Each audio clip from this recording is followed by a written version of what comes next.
When asked a question, you can be confident only in two ways. Either you know the answer or you don't know it.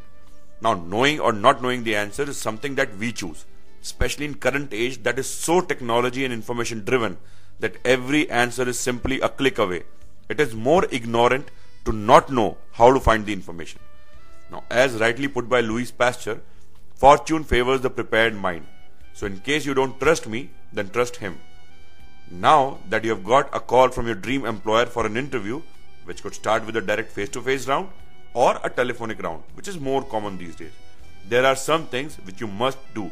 Start with the research. Research has been emphasized upon right from the beginning as the most important tip in cracking an interview, as it puts you forth as an informed and prepared candidate who is serious about the whole affair.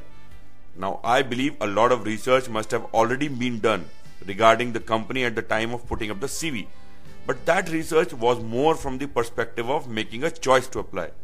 This time, the research has to go much wider before you start appearing for various rounds of interviews. Next comes documentation. So go and get all your documents ready with extra copies to submit if asked for. Third is venue. Now, you don't wish to reach late for an interview, do you? So get yourself acquainted with the venue well. Next is the implementation aspect of the research you did, that is the rehearsal. So prepare a list of questions that you know could be asked, both technical as well as HR, and make the best answers possible. And now go and rehearse. Finally, keep reading at least 3 references.